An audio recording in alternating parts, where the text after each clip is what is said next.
Phil and Ari, I'm going to actually yield the floor to both of you because a big part of enjoying this documentary miniseries is the discovery of it all. So I just kind of want to go kid gloves. Where should we begin in just trying to explain why viewers should check your stuff out, which is amazing, by the way. So Oh, thanks, man. Thanks so much. Thanks for having us. Yeah, no, it's you're the only person who did that.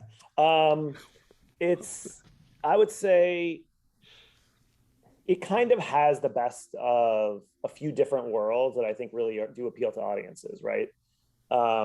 It's got a mystery crime element, which I think folks really will respond to.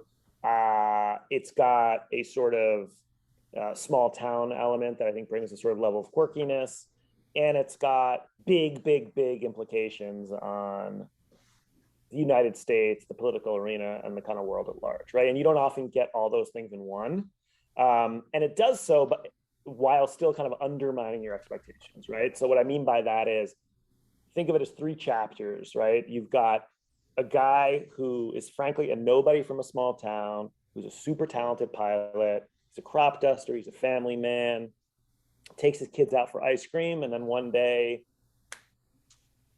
disappears. You hear there's a splash. Nobody knows what happened to him, and it kicks off this very, very sort of stranger than fiction tale of why did he do it? Where did he go? And how the hell did this guy, who you've absolutely never heard of, ends up going toe to toe with Ronald Reagan? that's a great pitch. I mean, even in the littlest details, Yeah. there's a hypnosis subplot just for minutes, and you could actually make a movie around that. Sure. My question to both of you is, why has this not been made into, obviously the documentary's there, but why has it not been made into a movie? Is Mm. it's just 100% has to be made, correct? What do you guys think? Yeah, I mean, look, yeah, you said you nailed it. I mean, this is a stranger than fiction story that's made for fiction. But why make the fiction first when the reality is so much stranger, crazier, and takes you on an even nuttier ride? Yeah. Yeah. It's like it's funny. There's definitely stories that come along where your knee jerk reaction as a producer or as a storyteller is like, it's a movie, it's scripted, you know what I mean? Because frankly, those are the most sort of that tend to be the most visible, of a lot of these shows. But I think if we tried to fictionalize it, I think we would find ourselves in a bit of an impasse, because I don't know what we would be able to change or how to make it crazier than it already is.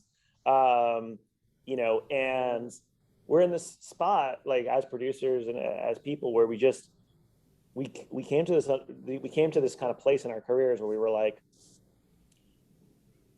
people want authenticity, and there's a reason why documentaries and documentary series are having a bit of a moment. I don't think it's a coincidence that they want the truth. I think people want the truth, and I think if you can present them with something that's truthful and you can prove credibility and engender trust with the audience, I think it's a different type of experience, right? When you see the family of Gary, these aren't characters that we cast. This is who they are. This is their lives with real consequences and real ramifications. So hopefully there's that kind of extra emotional takeaway, and that's like really, really special to be part of. The idea of that Gary as a person I would like to know what you guys thought of just let's just say going through all those years of footage of Yeah. interviews and then obviously probably I'm assuming in person, so Yeah. there's a little bit of that. What was your general takeaway, big picture? Because there's that section where someone says he basically seven different people and he can flip the switch on immediately. I believe his ex-wife said that. But so what was it like for for both of you regarding that, just meeting That's funny. and working with him, so Yeah, I mean, It's funny. he's an incredibly charming character. He's a lovable rogue. He's a kind of the perfect central character because he's confusing. He makes decisions that are odd, wrong, maybe, but for him are absolutely right and natural. And he's driven by this very sort of singular vision for what he should be doing. So all those things that are sort of very black and white to him seem very confusing to us, but that's what makes him so interesting. Yeah. I mean, we shot a lot with Gary, and we spent a lot of time with him. A lot of those interviews required some real time on the ground. There's a lot more verite footage, a lot of sort of follow footage, doc footage that's not in there. And I don't know, like I hate to admit it, but I just was very drawn personally to the shape shifting and to the identity changing and to the sort of try to pin me down because you can't. I think we both liked that challenge of trying to figure out what makes Gary tick and who he is. Because I think a little bit of him is like, all of us, is this wanting to break the rules, wanting to, upend social constructs, wanting to succeed, and regardless of what it takes.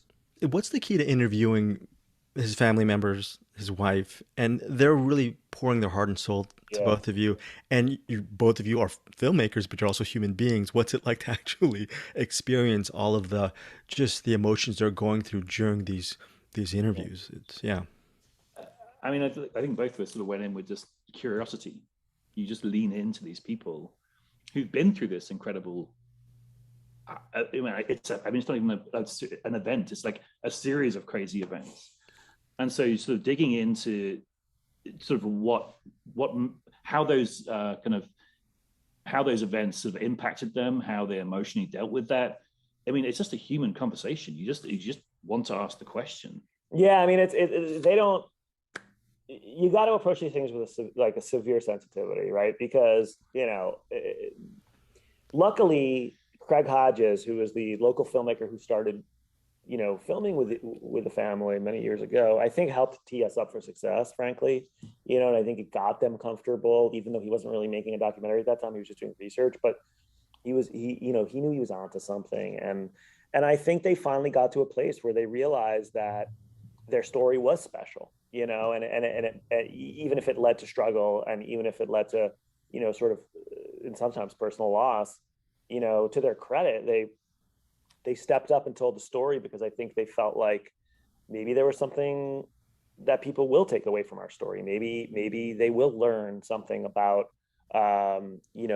not just their dad's sort of romp through the 70s and 80s and beyond, but also I think about, family and fatherhood and, sort of them trying to really come to terms with their own sort of sense of identity, which I think it's really hard for them. You're talking about all that hours of verite footage, and this documentary series is so immersive. What's the key to not getting lost in the weeds? Meaning you have so much, you can spend years Yeah. doing research and loving it. What was the key for both of you just to sort of just wade out of that and actually make something structured within these three apps? Because, in many sense, I would assume it's like the siren song, just you wanting to just stay in that research mode for forever. So, I know, and that's the problem, right? I mean, you just hit it. It's like, and this would happen with Craig also. It's like, where am I going? This way, that way, all over the place, and you really can make one project for your entire life, which is kind of terrifying. But with this, it was focus. It was we do have some experience in this space, and I think we recognized pretty early that this shouldn't be treated as one film. It should be treated as a series of chapters in one story, where you really could devote a chapter to the disappearance, and you really could devote a chapter to the work, Gary's work, and you could devote another chapter to the political arena that he ultimately finds himself, unexpectedly in the middle of, right? Like, you do have these distinct chapters, and that really worked to our advantage because it forced us to put, and TV forces you, frankly, to put these kind of bookends, right, on these things. And then you have HBO and Adam McKay and his partner, Todd Schulman, and like all these people together are being objective. So they're saying, okay, that seems super cool, but it's also taking us over here. So it's a process of self-awareness, really. okay, thank you guys so much for your time. I am hopefully one of these days you guys will release a 200-hour cut because I'm going to see it. Really love the Invisible Pilot. Thank you so much for your time. I really appreciate it. Thanks, man. Really Nice to meet appreciate you. it. Thank you so much.